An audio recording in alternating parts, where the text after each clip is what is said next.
Welcome to another Simple Engineering snippet. In this snippet, we will investigate how valve closure time impacts the peak pressure following a valve closure hydraulic transient. This snippet will be for a frictionless pipeline. The impact with a real pipeline with friction will be investigated in another snippet. I hope you find this instructional snippet informative. Let's review the basic equation of water hammer, the Joukowsky equation. The Joukowsky equation, as shown, gives the head change for a change in flow, where c is the celerity or speed of sound. The full Joukowsky head rise is based on bringing an initial flow to zero.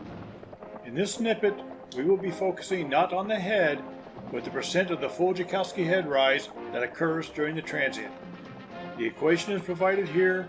A value of 100 indicates the head is equal to the initial head plus the full Joukowsky head rise. Let's examine the analyzed pipeline and provided data for this investigation. A frictionless pipe connects a fixed grade tank to a valve that discharges to another fixed grade node.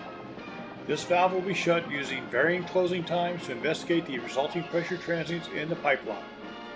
The maximum percent of the full Joukowsky pressure increase is shown for each analyzed node.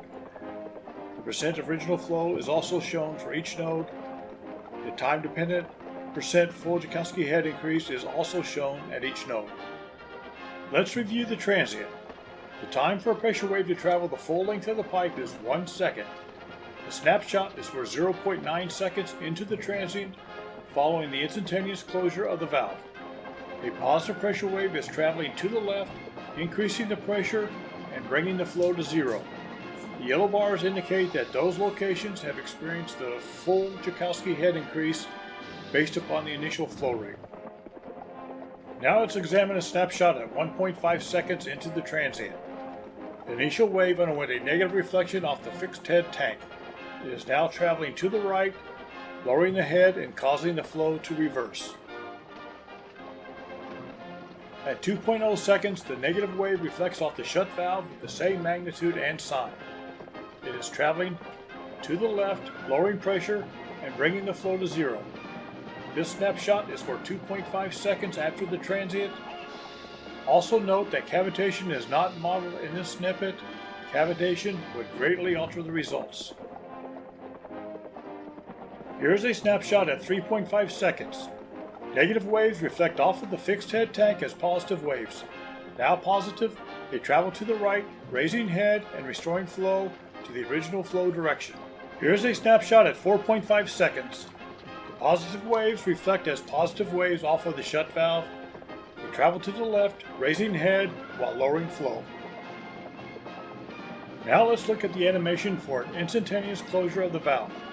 We already know that this results in one pressure wave with the full Joukowsky pressure head increase based upon the initial flow.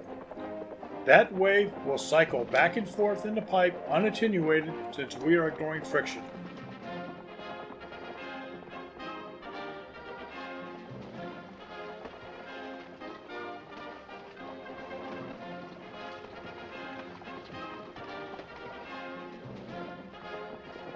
Those results were as expected.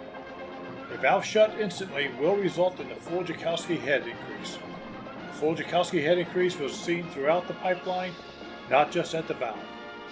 Also note that since only a single wave was generated, it made it easy to see the impact on pressure head and flow as that single wave cycled back and forth between the fixed grade tank and the shut valve.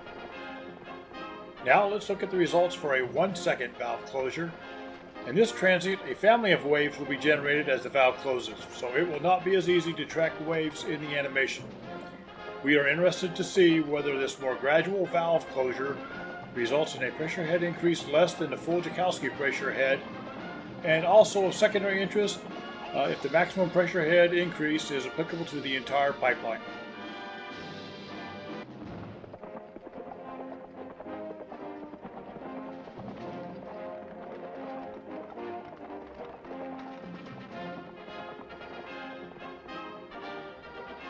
Those results were a little more interesting. The pipeline still encountered the full Joukowsky pressure head increase, but this time only 50% of the pipeline experienced it. The half of the pipeline closest to the fixed grade tank felt the effects of negative reflections that minimized the pressure head increase. Now let's investigate a 1.5 second valve closure.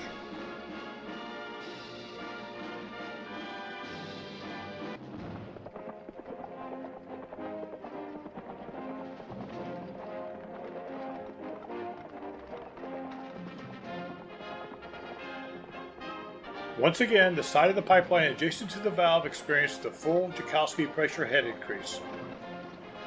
Now let's investigate a 2-second valve closure. Please recall that 2 seconds is the time it takes for a wave generated at the valve to complete the round trip of traveling to the fixed grade tank, reflecting, and arriving back at the valve.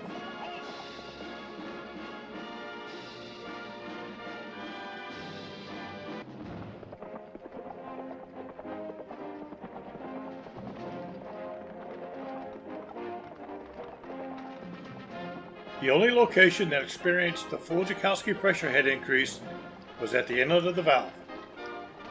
Let's try a valve closure of 2.5 seconds.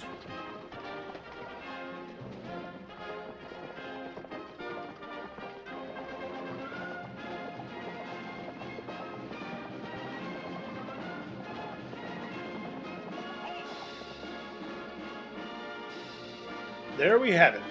No location experienced the full Joukowsky pressure head increase. If the valve closure time is greater than the round-trip transit time for a wave to reflect negatively off of a tank and return to the valve before the valve is completely closed, this will minimize the overall head increase.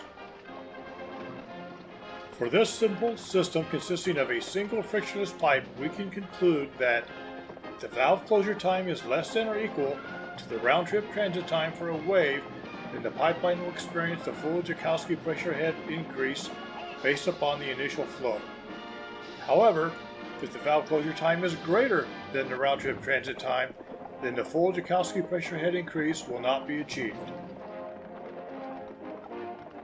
Keep in mind that the analyzed system was very simple with no branching lines, etc. The fact that the pipeline was frictionless meant that pressure waves were not attenuated by friction. This could have a large impact on the results. We will investigate the impact of accounting for friction in a future instructional snippet. I hope you found this instructional snippet informative. If so, please like and subscribe. Thanks, and have a great day.